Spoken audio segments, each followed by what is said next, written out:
अब आएंगे वो युद्ध विराम करने के लिए कि हम समझौता करेंगे, बस खत्म हो गया। जितने ताकत थी झोंक दिया, मार मार करके थक जाएगी दुनिया। लेकिन हमारी शरीयत का, हमारे दीन का एक मिजाज है, कितने गाजी मारोगे हर घर से गाजी निकले। तुम एक चिराग गुल करोगे, मौला 100 चिराग रोशन करेगा। ये सिलसिला चलता रहेगा। यहां पर भी तुम खौफजदा ना रहो, डर के माहौल में ना जियो। बस मैं तुम्हें ये बात कहने के लिए आया हूं, अगर नबी के गुलाम हो तो पूरी गुलामी करो, पूरी गुलामी करो, फख्र के साथ करो, अपनी दाढ़ियों के साथ, अपने शनाख्त के साथ, अपनी आइडेंटिटी के साथ। आपको क्या लगता है कि कोई हमें नौकरी से निकाल देगा, कोई हमें रिस्क नहीं देगा? माज़अल्लाह रज़्ज़ाक ये लोग नहीं, रज़्ज़ाक मेरा रब है, अल्लाह मेरा रज़्ज़ाक है। एक छोटी सी कम्युनिटी ने अपनी पहचान बना ली पंजाबियों ने, और वो अपनी आइडेंटिटी को लेकर के चलने लगे और दुनिया पर उन्होंने छाप छोड़ा कि हम जहां रहेंगे अपनी शनाख्त के साथ रहेंगे, समझौता नहीं करेंगे। दुनिया उनको एक्सेप्शन देने लग गई कि हाँ ठीक है, तुम इसके साथ ही जियो। ऐ मोमिनो, तुमने खुद छोड़ दिया अपनी चीजों को। काश उस सहाबी रसूल की बात मैं तुम्हें बताऊं। हजरत नौमान एक सहाबी, एक बादशाह के पास उनको बुलाया गया था, हुजूर के तर्जुमान बन करके गए थे, एम्बेसडर बन करके गए थे। और जब उस बादशाह के पास आए, काफिर बादशाह था, एक सहाबी की बात, उसने कालीन बिछाया। और कैसा कालीन था? रेशम का कालीन था, रेशम का कालीन, बहुत महंगा कालीन। और जो कुर्सी बिछाया वो सोने की कलाई की हुई कुर्सी थी। जब सहाबी रसूल वहां पहुंचे, देखा रेशम का कालीन है, अपनी तलवार से फाड़ दिया, कहा उठाओ इसको, जमीन पर चलूंगा। जमीन पर चलकर आए, कुर्सी देखा सोने की रखी है, ठोकर मारकर गिरा दिया, कहा सादी कुर्सी रखो।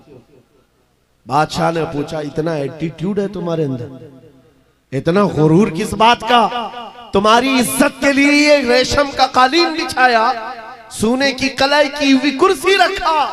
उस साहबी ने कहा, बादशाह ये गुरूर नहीं, ये तकब्बुर नहीं है, मैं मदीने वाले मुस्तफा का गुलाम हूं, जिनका फरमान है कि मर्द के लिए रेशम का इस्तेमाल हराम है, मर्द के लिए सोने का इस्तेमाल हराम है। मैं दुनिया में जहां कहीं रहूंगा, एक सोने की कुर्सी क्या 1000 कुर्सी रखे, मैं ठोकर मार दूंगा अपना सब कुछ गुंबद खजरा।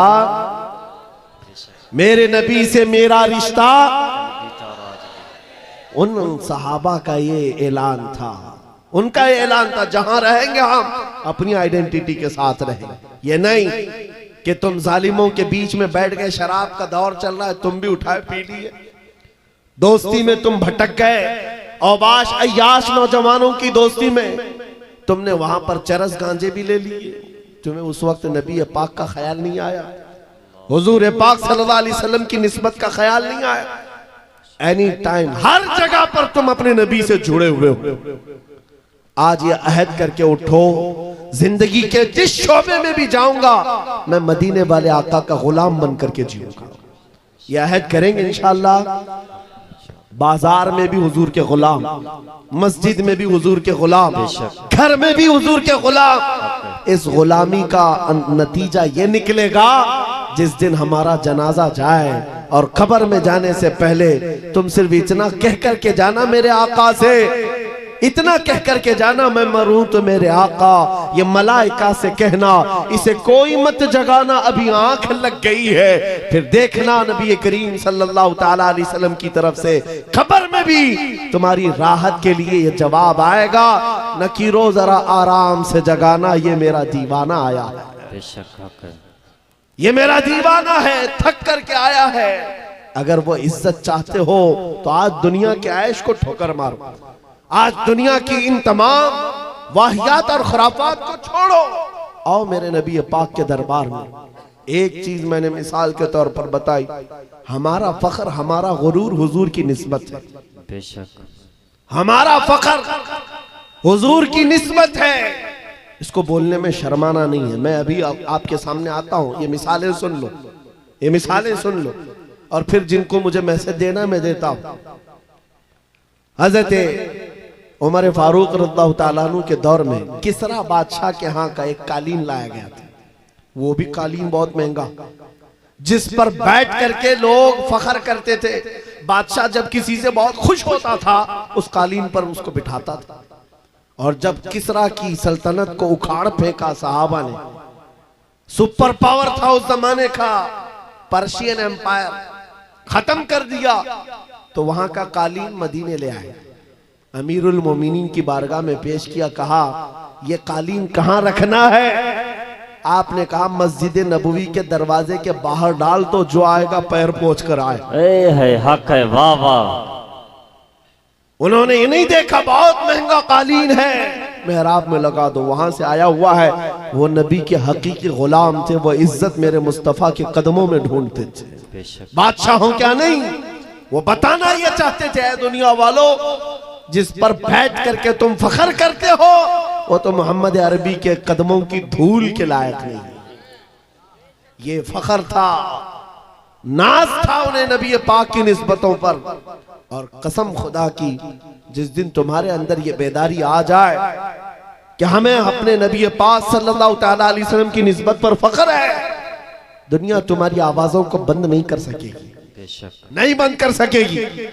आज मेरे मुतालिक बहुत सारी चीजें मशहूर, ये फख्र था, नाज था उन्हें नबी पाक की निस्बतों पर। और कसम खुदा की, जिस दिन तुम्हारे अंदर ये बेदारी आ जाए कि हमें अपने नबी पाक सल्लल्लाहु तआला अलैहि वसल्लम की निस्बत पर फख्र है, दुनिया तुम्हारी आवाजों को बंद नहीं कर सकेगी, नहीं बंद कर सकेगी। आज मेरे मुतालिक बहुत सारी चीजें मशहूर हैं, और मैं इस बात से खौफ नहीं करता कि कल मेरे साथ क्या होने वाला है। मेरा अकीदा यह है, मौत आनी है तो मच्छर से भी अल्लाह ताला मौत लाए। मौत आनी है, चूंटी और मच्छर से भी आदमी मर जाएगा, और नहीं आनी है तो मोदी योगी से भी नहीं आएगी। है हक है, वाह वाह। नारे तकबीर, नारे रिसालत, जश्न गौसुल वरा, खलीफे हुजूर ताजुश शरिया, खलीफे हुजूर गयासे मिल्लत, नारे तकबीर, नारे रिसालत। ये मिजाज लेकर के चलो, हमारे पास जो दौलत है वो हुजूर पाक की निस्बत है, नबी पाक सल्लल्लाहु अलैहि वसल्लम की मोहब्बत है, लासवाल दौलत है, जो हमें बेखौफ बनाती है, जो हमें निडर बनाती है। लोगों के दरमियान ही नहीं, पूरी दुनिया के दरमियान तन्हा रह करके भी नबी पाक का गुलाम अपने आप को महफूज समझता है। वजह क्या है? जिस दिन मौत आएगी अपनी ही चादर ओढ़कर सो जाए, इसलिए कि दुनिया कितने दिन की है। हमारा तो ये अकीदा है, एक ना एक दिन दुनिया से जाना है और कब्र में पहुंचना है, लेकिन असल जिंदगी तो आंखें बंद होने के बाद शुरू होनी। देखनी है हश्र में इज्जत रसूलुल्लाह की। वाह वाह। जब उस दिन मैदान महशर में जमा होंगे, सारे कीड़े मकोड़े भी लाए जाएंगे, अपने वक्त के जबाबरा, तागूती ताकत, सारे फिरौनी मिजाज के बादशाह भी लाए जाएंगे और खड़े होंगे। उस वक्त की बात होगी मेरे अजीजों, फिर हर कोई हुजूर पाक सल्लल्लाहु अलैहि वसल्लम की तरफ टकटकी बांध कर देख रहा होगा।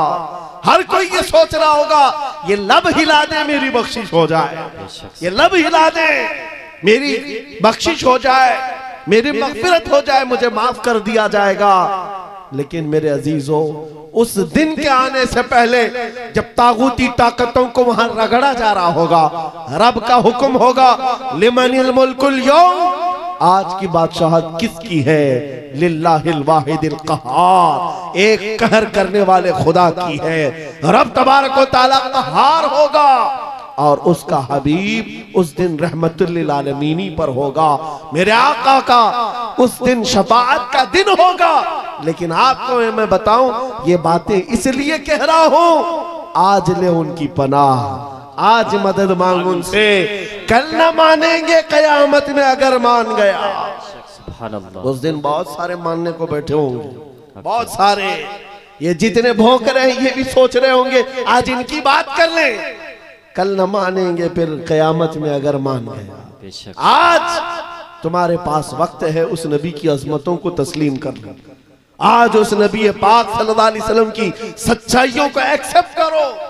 कल कयामत का दिन बड़ा भयानक भी है, सख्त भी है, और उस वक्त सवा नेज़े पर सूरज हो और लोगों का पसीना उनकी गर्दनों उनकी कमरों तक आया हुआ हो, भेजा पक पक करके कानों से बाहर आ रहा हो, उस वक्त उस दिन मेरे आका फरमाते हैं कयामत के मैदान में मेरी हालत ये होगी, मेरे एक कंधे पर चादर पड़ी होगी। हुजूर फरमाते हैं ये चादर खसक खसक कर कभी गिर रही होगी, मैं एक हाथ से अपनी चादर संभाल रहा हूँगा, दूसरे हाथ से अपने उम्मतियों को पकड़ पकड़ कर जन्नत में ले जा रहा हूँ। उस दिन मेरे आका की रहमतुल लिल आलमीन होगी और वो तुम्हारे लिए। अब नौजवानों सुनो, हुजूर पाक से एक सहाबी ने पूछा आका मैदान महशर में बड़ा जम्मे गफीर होगा, आप कैसे पहचानेंगे? बहुत सारे उसमें मूसा अलैहिस्सलाम की उम्मत भी, ईसा अलैहिस्सलाम की उम्मत भी, इब्राहिम अलैहिस्सलाम की उम्मत भी, इस्माइल अलैहिस्सलाम की उम्मत भी, सारे नबियों की उम्मतें हैं।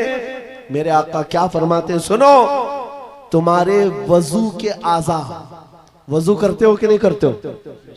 वजू करते हो? सुनो हदीस पाक सुना रहा हूं, मेरे आका फरमाते हैं वजू करने के वक्त तुम दोनों हाथ धोते हो और चेहरा भी धोते हो, ये जो दिखने वाले मसा भी करते हैं और पैर भी धोते हैं। हुजूर फरमाते हैं कयामत के दिन ये आज़ा सबसे ज्यादा चमक रहे होंगे, ये चमक देख करके मैं पहचान लूंगा मेरा उम्मती फला जला। सुभान अल्लाह, हक है, वाह वाह। जो वजू ही नहीं करता वो क्या चमकाएगा कयामत के दिन? वजू ही नहीं करता। इसलिए मैं कह रहा हूं कयामत का मैदान भी मुस्तफा करीम की शफाअत का दिन है। उस दिन के लिए अपने आप को आज बदल डालो। दुनिया भी तुम्हारी है, उकबा भी तुम्हारी है। आज यहाँ सारी खुशियां तो मौला ने दे दिया है, सोने के लिए नींद है, रहने के लिए घर है, पहनने के लिए कपड़े, किस चीज की कमी है? सब कुछ तुम्हारे पास है। एक चीज है दौलत इश्क मुस्तफा का ये चिराग, और इसकी लौ बढ़ा दो, फिर देखना तुम्हारे चेहरों की सदाकत दुनिया को बोलेगी, तुम्हारे चेहरों का नूर गुफ्तगू करेगा। जिस तरफ से तुम गुजर जाओ इश्क मुस्तफा की महक फैलाते जाओ।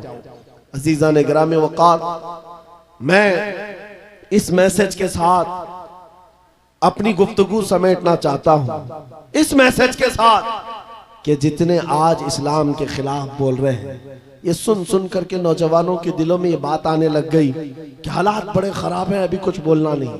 यही तो दिन है बोलने के, यही तो दिन है जवाब देने के।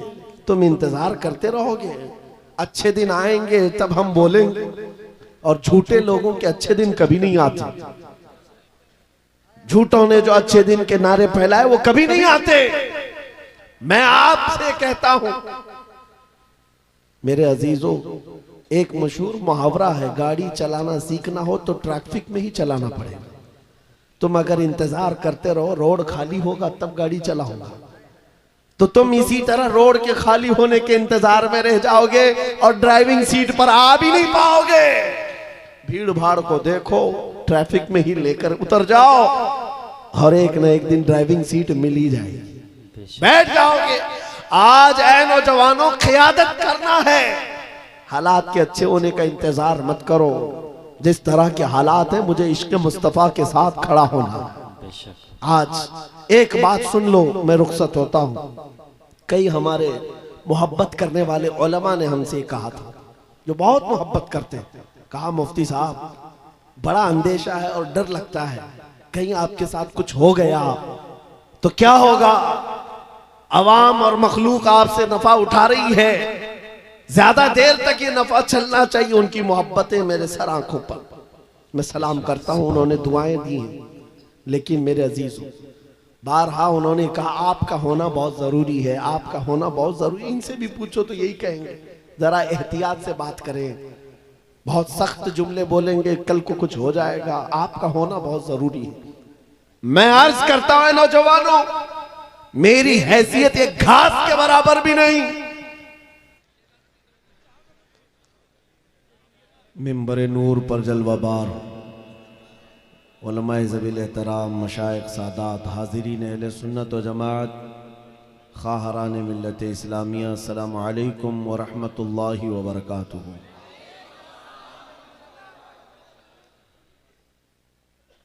अल्हम्दुलिल्लाह अल्हम्दुलिल्लाहिल हन्नानिल मन्नान अल्लज़ी खलक़ल इंसान व अल्लमहुल बयान वस्सलातु वस्सलामु अला रसूलिही सय्यिदिल इंसी वल जान व अला आलिही व अस्हाबिही ज़विल खैरि वल इहसान अम्मा बअद फ़अऊज़ु बिल्लाहि मिनश शैतानिर रजीम बिस्मिल्लाहिर रहमानिर रहीम हुवल्लज़ी अरसल रसूलहु बिल हुदा व दीनिल हक़्क़ि लियुज़हिरहु अलद्दीनि कुल्लिहि सदक़ल्लाहु मौलानल अज़ीम। बारगाह रिसालत मुआब सल्लल्लाहु तआला अलैहि वसल्लम में एक बार दुरूद पाक का हदिया पेश करें। अल्लाहुम्मा सल्लि अला सय्यिदिना व मौलाना मुहम्मदिन मअदनिल जुदी वल करम व आलिहि व अस्हाबिहिल किराम व इब्निहिल करीम व बारिक व सल्लिम सलातन दाइमतन सरमदन अबदा। अज़ीज़ान गिरामी वक़ार, मुझे इस बात का इल्म नहीं था कि आपका ये अमरोधा ऐसी जगह पर वाक़े है जहाँ पर हमारे सिलसिले के अजीम बुजुर्ग जिनके दरबार से होते हुए हम गौसे पाक तक पहुँचते हैं, कालपी शरीफ का आस्ताना कादरिया आपके बिल्कुल करीब में है। वहाँ के फयूज़ व बरक़ात माररा बरेली से पूरी दुनिया में फैले हुए हैं। कालपी के सादात उन मशाइख का साया आप सबके साथ है, जिसकी वजह से सुन्नियत कायम है। अल्लाह तबारक व तआला ये निस्बतें, ये फयूज़ व बरक़ात हमेशा कायम व दायम रखे। मेरे अजीज़ों, रात का इतना वक्त गुजरता चला गया, लेकिन हमारे जलसों का ये शबाब जूं का तूं बरकरार है। ये सिर्फ और सिर्फ सुन्नियों की ही किस्मत में है, बल्कि मैं ये कहता हूं कि इस तरह रात जाग कर इस शबाब को जिंदा रखकर जलसों को कायम रखना, ये सिर्फ और सिर्फ आशिकाने मुस्तफ़ा की ही किस्मत है। वरना किसी नेता के जलसे में जाकर के देख लो, दिन के 12 बजे वो 100-200 रुपए नोट देकर तो जमा कर सकता है, रात के 12 के बाद सिर्फ दीवानों का हुजूम ही आ सकता है। और नोटों के लिए नहीं, बल्कि अपनी गर्दनों का नजराना मुस्तफ़ा के दरबार में पेश करने के लिए आता है। नौजवानों, मेरे खिताब का उन्वान सिर्फ इतना होगा जिससे आप समझ करके आगे बढ़ें। हम खिताब करते करते थक चुके हैं, लेकिन एक बात मैं बारहा कोशिश करता हूं कि जवानों के अंदर ये बात आ जाए, क्योंकि कल को अल्लाह ताला ने आपको लंबी उम्र दी तो बड़े मनसब और बड़े ओहदों पर आप फाइज होंगे और कौम की रहबरी कर रहे होंगे। आज के जो 20-22 साल के नौजवान हैं, आज के जो 20-25 साल के नौजवान हैं, कल ये उम्मत की बागडोर संभालने वाले हैं। तो बुज़दिली तुम्हारे दिलों के अंदर ऐसी घर न कर जाए कि आने वाली नस्लें भी जो है इसी तरह डर और सहमे हुए माहौल में जिंदगी गुजारने पर मजबूर हो जाए। आज अगर तुम बेदार हो गए तो कल की नस्लों में शेर जरूर पैदा होंगे। और आज अगर ये चैन के अंदर खराबी आ गई, जैसे कुछ लोगों में इससे कबल आई है, हर इलाके के आज जो बड़े लोग बनते हैं, बड़े बनने का मतलब वो ये समझते हैं कि सिर्फ और सिर्फ मसलहत के साथ जीना सिखाया जाए। उनके सामने सिर्फ हिकमत और मसलहत ही है, वो ये समझते हम बड़े होने का किरदार अदा करते हैं। मेरे अजीजों, काश हमारे इलाकों में ऐसे बड़े भी होते जो खालिद बिन वलीद का किरदार बच्चों में डाल रहे होते। काश हमारे इलाकों में ऐसे बड़े भी होते जो मदीने की खवातीन का जिक्र कर रहे होते, बेटा जाओ, अल्लाह तुम्हारा मुहाफिज और निगहबान है, बच्चे अल्लाह ने दिए हैं और अल्लाह के दीन के लिए अगर तुम खड़े हो तो मैं सब कुर्बान करने के लिए तैयार हूं। कोई बाप तो ऐसा कहने वाला होता तो आज बुज़दिलों की जमात नहीं पैदा होती। आज हालात ये हैं, हकीकत तो ये है कि जब शेर अपनी शेरी छोड़ देता है तो कुत्ते भौंकने लग जाते हैं। कुत्तों में खुजली ज्यादा होती है और वो भौंकने पर मैदान में उतर आते हैं। आज जगह जगह आप देख रहे होंगे, उसकी वजह यह है कि मोहम्मद अरबी के शेरों को वो सोता हुआ देख रहे हैं। जिस दिन ये बेदार हुए हैं, जिस दिन ये उठ गए, पूरी दुनिया को ये अच्छी तरह से मालूम है कि हमारा चैन और हमारा सोना ये हराम करके रखे। मैं एक बात बताता हूं, करबला की दास्तानें बहुत सुनी आपने, बदर, उहद, खंदक, खैबर सब सुना है तारीख में और हमने पढ़ा है, लेकिन आज रियल लाइफ में आपकी इसी मौजूदा जिंदगी में आंखें उठा करके देख लो, एक छोटा सा इलाका है गज्जा फिलिस्तीन का, जहां की आबादी बहुत छोटी सी है और ऐसे निहत्ते हैं कि चारों तरफ से उनके लिए न मदद है न हिमायत है, बल्कि पाबंदियां, ऐसी कड़ी पाबंदियां कि आप जी नहीं सकेंगे, जी नहीं सकेंगे। उन कड़ी पाबंदियों के साथ पिछले 70 साल से वो इन मशक्कतों को झेल रहे हैं। मुकाबिल में कौन खड़ा है जानते हैं? वक्त का सुपर पावर, जिसके पास पेट्रोल मिसाइल की कोई कमी नहीं, जो पूरी दुनिया में दादागिरी करने में मशहूर है। अमेरिका से लेकर यूरोप और न जाने कितने ममालिक एक साथ खड़े हैं। क्या कभी आप ये नहीं सोचते, हमारी आंखें तो बहती हैं, दर्द तो होता है, तकलीफ तो होती है, लेकिन प्राउड फील भी होता है कि इतने सारे कुत्ते अगर भौंक रहे हैं तो एक छोटे से इलाके के लिए महीने भर 40 दिन से जंग करके तबाह कर डाला, बम बारूद से पूरे शहर को राख कर डाला। लेकिन मेरे अजीजों, मेरी इस गुफ्तगू को याद रखना, चंद दिन आएंगे फिर देखना आप उन्हीं गज्जा के बच्चों के हाथों में परचम इस्लाम लहराता हुआ देखेंगे और उन जालिमों के आंखों से आंखें मिलाकर बात करने वाले जवानों को पूरी दुनिया आलोचना कर रही है, तनकीद कर रही है, ये बच्चों के कातिल हैं। एक नुक्ते की बात अर्ज कर रहा हूं, हॉस्पिटल पर बम गिरा देते हैं।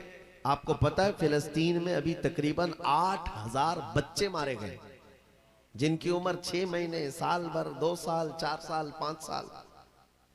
बच्चों को कोई भी निजाम से ताल्लुक रखने वाला हो, रहम की नजर से देखता है, किसी भी धर्म वाला हो, लेकिन ये जालिम क्यों बच्चों को मार रहे हैं पता है? वजह सिर्फ ये है, वो खौफ सता रहा है जो इकबाल ने 100 साल पहले कहा था, सुना है कुदसियों से मैंने कि वो शेर फिर होशियार होगा।